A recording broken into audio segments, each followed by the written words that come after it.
Thank you, Dr. Mitchell, for You are sharing your welcome. knowledge. The 4.5 micromole per joule by 2030, that sounds really interesting.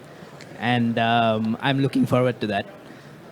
Also, thank you for letting us know that, building up yield and increasing the yield in greenhouses, it's a lot more than just building up fixtures like the roof angles, the time zones and location, and a lot of information that you shared today.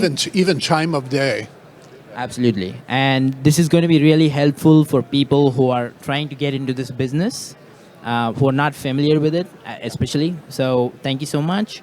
And the recommendations that you shared at the end, we'll definitely look at it and see how it can be fulfilled. So having said that, we do have some interesting questions here, and I have it right here in my hand. So one of the questions that came up, which one is more important for plant growth? In terms of wavelength, 380 to 780 nanometers or 400 to 700 nanometers. The first one was 300 to 800. So the first one was 380 to 780 nanometers or 400 to 700 nanometers. Yeah, well, the 380, of course, gets into the UVA, and they have that now in LEDs. I think they're still kind of expensive, right?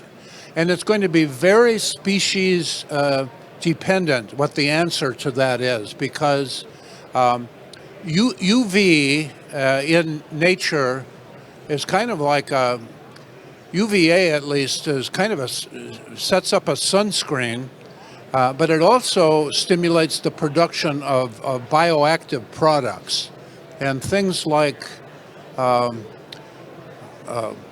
phytonutrients could be stimulated, but so also are they by blue.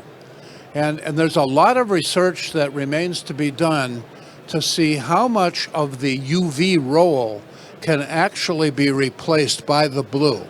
I think it's not the same for all plants, not the same for all species. So there's a lot of systematic sorting out that has to be done by researchers. Thank you, Professor. That was really helpful. The second question I have was regarding HPS, and this customer wants to know, HPS does emit a lot of heat, and you could use that heat that comes out of HPS to warm up the greenhouses, right? But LEDs do not. Right. So the customer wants to know why one should switch from, Yeah, that's a really very good question. And if you are using high pressure sodium for supplemental lighting and you get excess heat that allows you to bring down the amount of fuel oil you're burning by a couple of degrees because you're getting that heating from the lights, that's great. But it's also a very expensive way to heat a greenhouse through the electricity of lighting. And I think there are so many other disadvantages of HPS. If you went to LEDs and you had to spend a little more fuel oil to increase your greenhouse temperature by those 2 or 3 degrees, in the long run, you're still going to be far ahead. The other thing is, not all supplemental lighting occurs in the depth of winter. It also occurs in the spring and in the fall when the outside temperature is not that cold. So there are actually cases with HPS supplemental lighting where it ends up costing the grower more because they have to cool their greenhouses by fans and dripping water and swamp coolers and things like that. So it's not always a matter of getting relief on the fuel bill. Thank you, Professor, for shedding light on the fact that, even though HPS emit more heat, you have to spend a lot of money to circulate them, basically, right? With fans. And thank you so much. This, I feel like, is a good question. Do you feel like there's one perfect spectrum that can fit all plant growth, like irrespective of what the nature of crops that we're trying to grow?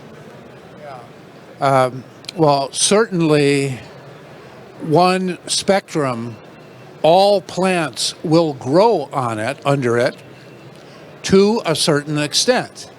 But I can tell you that from species to species, and even from variety or cultivar to cultivar, there are great differences in plant response. So if you only had a fixed single spectrum, it might work for some cultivars, but not so well for others. And that's why growers are going to either have to select the cheapest fixed spectrum LEDs they can get, or maybe they want to invest in slightly more expensive but dimmable and by channel even. I think this is really something for the future, and a lot of growers right now are just selecting spectra, but it can't be one spectrum for everything. Everything will grow under one spectrum, but not everything will grow as well as the best one. And That's all I can really Absolutely. say about that right now. Absolutely. And it's safe to say that LEDs can offer you that possibilities of infinite spectrums where you can optimize it for the crop that you're trying to grow and not just a generic one. Yeah, and that's a really good point, Ash. The light recipes, as they call them, they abound, and commercial growers even think they are creating optimum spectra. And of course, they keep it close to their chest. They don't give it to their competitors. But the problem with that, my first slide where I introduced the 5 cardinal factors of plant growth, even varying spectra without, I mean, it's going to be specific for the combination of temperature, CO2, and other things. And if they vary that at all, that light recipe might not work. That's why you have to do a multi-dimensional optimization. It isn't just lighting. It's lighting within the specified plant environment that you want. And we know that in greenhouses, these are semi-controlled environments. They are not completely controlled the way they are indoors. So if anything slips out of optimum for you, you may find that your crop is not responding as well to a given light recipe. So I think it needs to be a combination of academic research that's looking at all the variables and more careful industrial research that's coming up with light recipes. In fact, light recipes probably should be called growth recipes. Absolutely. Thank you, Dr. Mitchell. That was really knowledgeable and helpful. This question is based on the red wavelengths. Red, okay. The red wavelengths. So, what is your opinion on the 630 and 730 nanometer reds? 660 is quite popular, and it has the highest performance. How does it fit in? Versus 660? Yep. Yeah, well, if we go back to that slide showing the relative quantum efficiency of photosynthesis, the red region has a kind of a plateau as opposed to a sharp peak. And the 620, 630 region gives pretty good photosynthesis, but it's actually at its highest at the 660. So if you're really trying to coax the maximum efficacy or plant response, it's better to go for these LEDs that include what they call deep red, which is 660. That will give you a little more efficient. Now, a lot of early LED arrays had the 620, 630 in it because they were a lot cheaper. And researchers were working with those. And then as the 660 deep red came online and the prices came down, people have started working with that.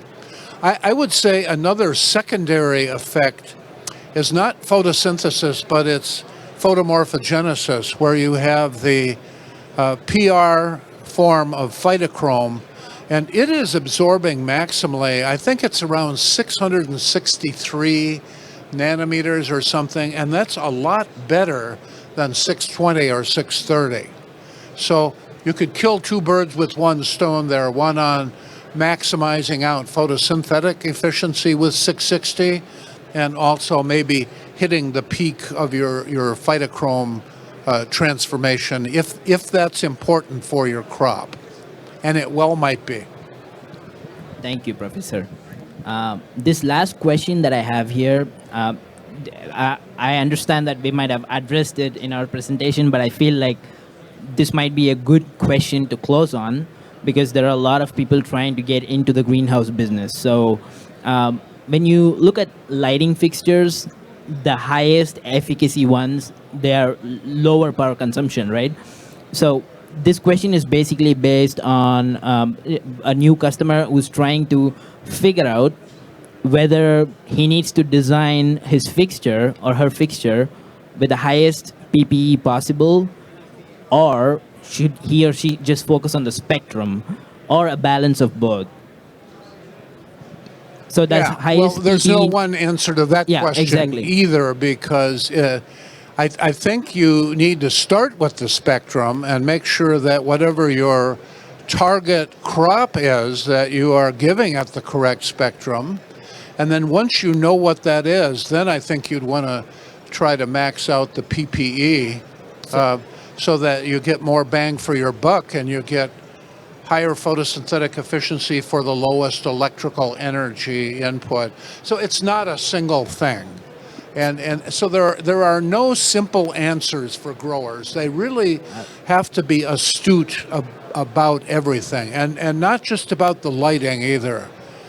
They need to actually start with the crop they want to grow, the market potential, the price point they can get for it, how much of it they want to grow, whether they want it to be year-round or seasonal, and then how this will affect the lighting and other hardware that they will have to order to do that.